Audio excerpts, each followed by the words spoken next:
We'll go on just because I know obviously everyone, some people have to, but 12. So to make sure we have all the speakers, we will talk to all the speakers and then we'll do questions and answers. So we will come on to Sasha next. And if anyone's joined since the start, we're going to hear from Sasha, we're going to hear from Karen. Thank you for coming along. But yeah, Sasha, take it away.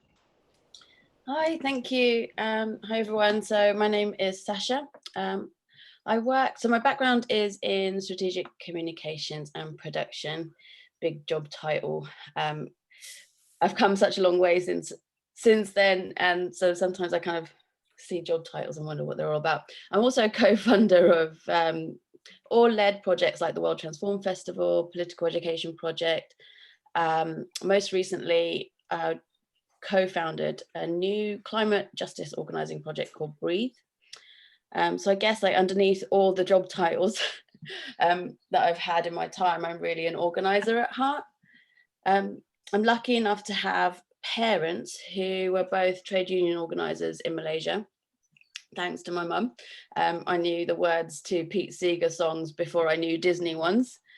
And I guess what I mean to say is, organising has been in my blood, even though I didn't necessarily always see it as climate campaigning. And in fact, you know what? I tend to have kept away from climate politics, which is odd because some of you might know Stroud, which is where I live. It's a really lovely, green, beautiful town. What I could only describe as a homing beacon for people who are passionate about the environment, the birthplace of XR, no less. Also very middle class, eco warriors, who mostly maintain their cause is greater than that of class inequality, and that underlying everything should be climate. Well, to some extent, I don't agree. You see, I'm a single mum with 2 kids, and I recently was juggling freelance jobs, doing night shifts at a rehab house, or cleaning for spare cash, struggling on universal credit on a system that left me significantly worse off. But despite all this, I found myself racked with guilt. And most parents on this call will know that, guilt is part and parcel of parenthood. However, I was racked with guilt mostly because I can't afford the lifestyle of living in an environmentally friendly way. And to top it all off, as a Black woman, I feel completely excluded from climate campaigning and climate narratives here in the UK. I mean, listening to what my kids are taught at school, for example, in primary school, there was always the science bit of what they learn with a smattering of doom and gloom that eventually led to, there's a sentence, I always like reading this one out because it reminds me about how they're taught about climate. At home, at work, at leisure, or at school, each one of us can do our bit. So it's always about personal responsibility. And one day I was asked to do a talk at a launch event for Labour Energy Forum's Green New Deal. And because, as I said, I hadn't done a lot of climate campaigning before, although I'd read about the Green New Deal, I thought I'd ask my daughter what she thought, who was responsible for tackling climate change. She's a bit older now, she's 14 now, but at the time she was probably about 10. And she said, well, it's like that Pop the Weasel game. And I was like, what? It's really random. So, the base is the government and the weasels are the polluting companies, and you have the hammer and you have to keep knocking them down. You knock one down, another pops up, and you keep knocking the next one down until you make it the world climate friendly. So I said, well, who's the hammer then? And you guessed it, she said, we are. So for me, our priority is to eradicate inequality first. For me, you can't reverse the climate crisis without talking about anti-racism, anti-capitalism, without embedding it into our work as organisers, as policymakers, as academics, as activists. We need to make sure that we put workers, people of colour, women, NHS staff, carers at the centre of everything that we do. But the challenge, of course, is how do we do this in a period in which people feel a deep cynicism about politicians and politics. It's not a simple answer, but one of the places that I like to, spaces that I feel very comfortable in inhabiting is community organising, because I feel it has the potential to change the relationship between people and politics. But to do this, particularly with climate policy, we have to flip the script. And I wanted to share with you a video that we made. I worked recently with the community organising team at the Labour Party. Our work was specifically working with Rebecca Long-Bailey's team on the Green Industrial Revolution. I'm going to try and share my screen. Hopefully, I know how to do that. Have I been given screen sharing? Oh, here we are.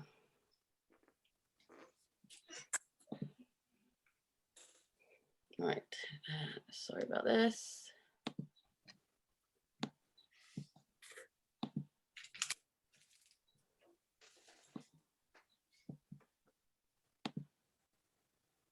Hopefully you'll be able to hear it. You might hear my puppy and children in the background as well, unfortunately. To reverse the climate crisis, we don't need to cut back. We need a revolution. We can't solve our climate crisis without one. We can't bring hope back into our communities without one. So what does that mean? It means millions of new solar panels. Cheaper, clean energy for all. It means everyone should have the right to heat, electricity, clean water and air, affordable housing and economic security. And it means jobs. Lots of good paying jobs. There are those who say we can't do this, that it's too difficult. But whilst there's a child in Uxbridge struggling to breathe in dirty air, whilst there's a steel worker in Motherwell whose plant has closed down, or a working mum in Scarborough forced to use a food bank to feed her children, what Britain needs is a green industrial revolution. This revolution is what hope looks like. This is how we build a country that works for everyone. A green industrial revolution for the many, achieved by the many. If we work collectively, we can bring about change. We need you to mobilise every friend and every neighbour. Sign and share the declaration. Get in contact with your local community organiser. Become a green industrial revolutionary now. Let's win for ourselves, for our communities, and for our planet.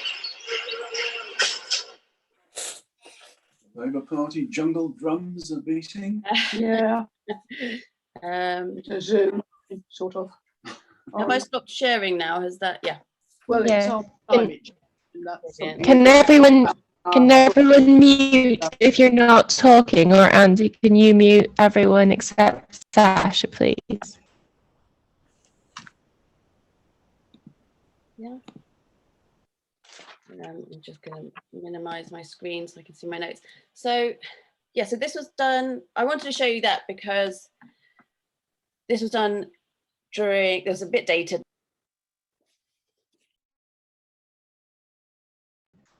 Andy, sorry. Okay. Can you hear me?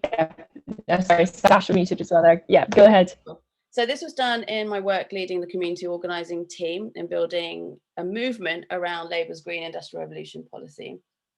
And we worked with, so it's community organising, working alongside Rebecca Long-Bailey, who was Cabinet Minister for Business, Energy and Industrial Strategy, and with her exceptional team of policy wonks, who, like any other policy team I've worked with, just totally, completely understood and had a fierce drive to do this work.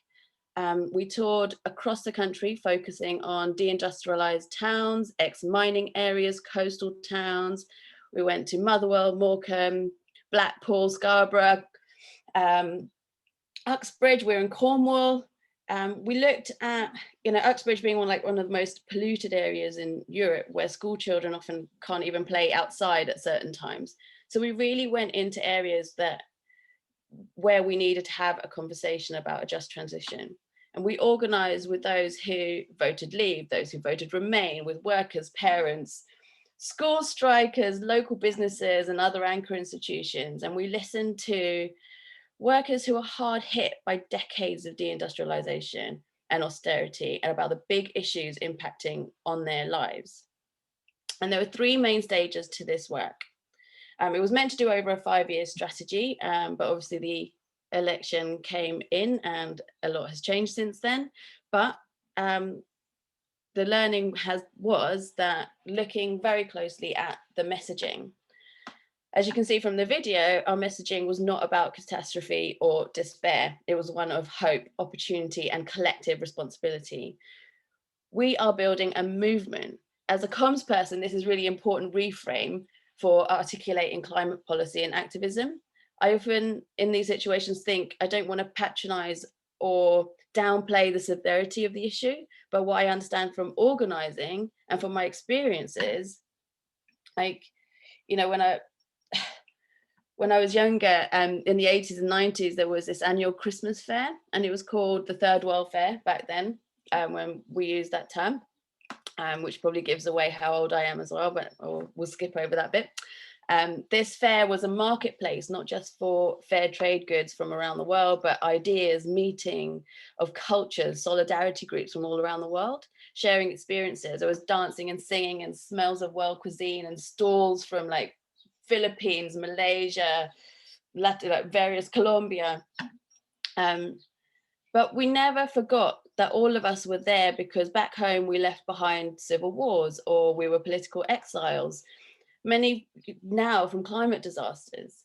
Many of us had been or were families of people who had been incarcerated and tortured. Yet this Christmas market was filled with joy and hope because we have to build a movement around our campaign. And who doesn't want to join that? It's beautiful when you put it like that. The second stage of that strategy piece was democratic policy making, climate policy, or any policy that impacts people isn't done to them. These are not freebies for workers. This is our right as people, as workers, working with climate and economic policy developers, local trade unions, with the aim to get issues such as good, clean, unionized jobs, decent pay, and deteriorating democracy back into the heart of local debate. Clearly translating the political and economic vision for a green industrial revolution or a Green New Deal. You can interchange, it was pretty much the same. I quite like Green Industrial Revolution. It had a kind of ring to it, particularly when we went to all those deindustrialized towns. It kind of people resonated with it. But we had the opportunity to apply tangible solutions to local economic and climate inequalities. So we did roundtable events. We listened to thousands of workers collating ideas and policy suggestions. And this plays an active role in shaping the policy platform of the party in the 6 months approaching the general election, specifically in its approach to decarbonisation of industry and the generation of green unionised jobs. We brought together over 20,000 people through roundtables and listening events. And lo and behold, contrary to some popular belief, it turns out that middle-class eco-warriors from Stroud aren't the only people passionate about the climate crisis. Workers most hit by the climate crisis should be leading the policy development and the organising in communities for a just transition. And so many young people have been mobilised by the climate crisis. Like the trade union movement is so beautifully placed to kind of turn them all into the leaders and organisers of the future. The third part of this work was our legacy project. So everywhere we went in and did these roundtable policy events, we also had an ambitious vision for our legacy work. After each event, our organisers stayed to set up local climate campaign groups with the aim of identifying issues and opportunities to win campaigns that matter to people, to build strong networks and alliances for people from local authorities, trade unions, teachers, care workers, and school strikers to come together. We trained people in community organising, developed grassroots working class leaders. For example, in Blackpool, I met this young girl who was about 17, and I couldn't help but talk to her because she was sitting with a group of women who looked like maybe in their 60s with yellow t-shirts that said fracking nanas, and she was 17 woman of color, young girl of color with a fracking nanas t-shirt, and I was just like, okay, well, there's a story here. And it just so happened that she used to walk past them on her way back from school, and one day stopped to talk about what they were doing there and learn all about fracking. And they said, come along to this event. And so she did. It was the first political event she'd ever been to. She stayed on and did organizing training. And within 6 months, she was doing roundtable events with Naomi Klein and shadow cabinet ministers and leading, conferences that we were doing. And she did one in Bolton, which had 700 people at, and she was like, she's just become a leader in her own right. And that's beautiful to see. And we need like hundreds and hundreds of stories like Tara. Community organisers held 7,000 one-to-one meetings and trained over 12,000 people to identify and develop potential leaders, both in the party and in the wider community, really looking for talented people rooted in our communities.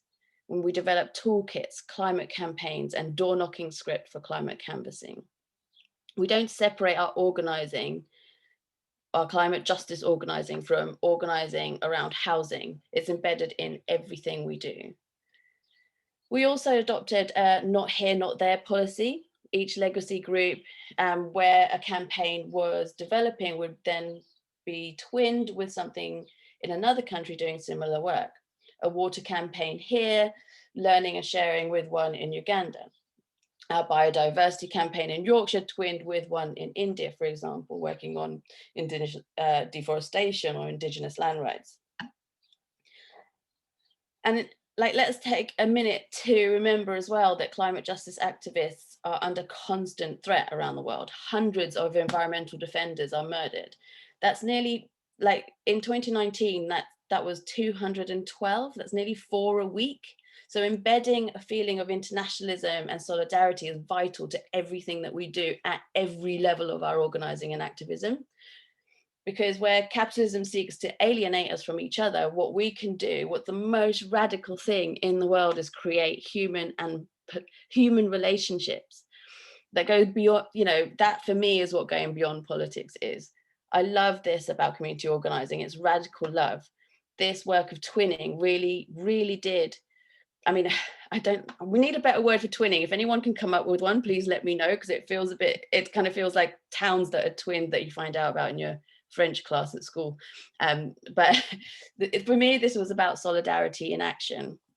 A lot of the learning from the Green Industrial Revolution we've brought forward into this project called Breathe, kind of updating it. So where we need to meet the scale of the crisis for post-COVID-19 recovery, we have to offer these big, scaled and bold solutions. So it's going back into community organising with an objective of developing the deep bonds within our community and putting people at the centre of the recovery again.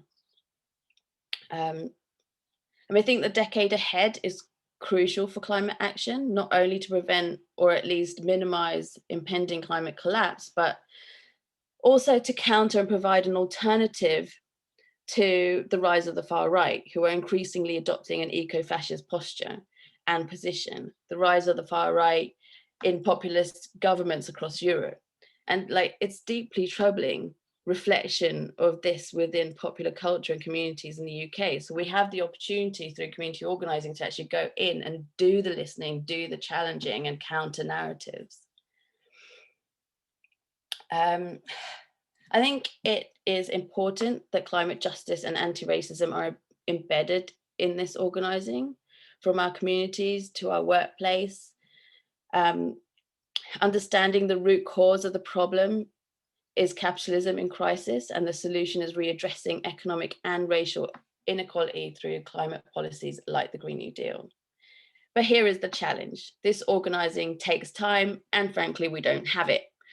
This isn't quick mobilising for campaigns or elections. This is long-term sustained work to build a cadre of politically educated or educated about the policy, organised working class movement.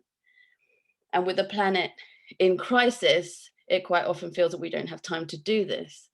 But this is something I really feel and understand deeply. one of my earliest memories is being a young baby on my mother's hip, being taken up into the rubber estates of Malaysia, where they were organising workers around the issues of destruction of the forests and around rubber plantations, use of chemicals to process rubber, workers' hours, low wages, sometimes police brutality, access to healthcare, food and education.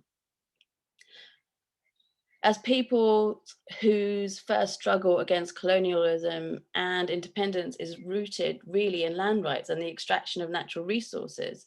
So even though we didn't feel like it, and not until recently did I realize that what they were doing back then, back on my mum's hip, that was the front line of climate justice, since before it was even given that name. Land and environmental defenders have been the first line of action against the causes and impacts of the climate crisis. Activists, trade unionists, indigenous peoples who have faced sustained violence, hundreds being murdered. Colombia, for example, is one of the most dangerous places in the world for a climate activist, with indigenous people representing half of the victims, despite accounting for less than 5% of the national population. Sasha, I'm really sorry because it was really important what you're saying. But just for time, are you okay to wrap up in the next few minutes? Yes, I can. Sorry, my dog has started to kick off as well. Apologies. Yeah, I think I can wrap up now. I wanted to talk a little bit about the indigenous groups and the global south and the climate groups that are happening there, mostly because like youth climate strikers from Thailand or Sri Lanka or Uganda, Kenya, who led the way for calling for a global Green New Deal, for example, because I think they all follow in the footsteps of their ancestors, of my ancestors, who for decades have struggled against colonialism and the subsequent imperialist economic policies that have devastated our natural resources. And I think with everything we do here, we have to keep that in mind. And we have to platform and rise up those voices. So I suppose just to wrap up quickly, if I can ask all of you to remember that in any of the work that we do from now on, to remember this in your activism, in your workplace, remember this when you choose who your leaders are, when you develop your new leaders, when you give your vote and support to politicians, because when someone tries to tell you climate activism is beyond politics, our economic reset, green recovery, whatever the policy wonks in Westminster want to call our post-COVID economic future, our recovery is and has to be a global recovery. We lead it, the workers, our communities, the people, the parents, the teachers, the nurses, we at the front line of the impacts of this crisis, we have to lead it, and we have to keep putting our communities at the center of all of it when we develop our policy and stand in solidarity with others around the world at the same time. Thanks. That's brilliant, very inspiring. Thank you, Sasha. We'll go to Karen and then we'll go to questions, and hopefully we'll have time for a couple questions for Sasha before she has to go.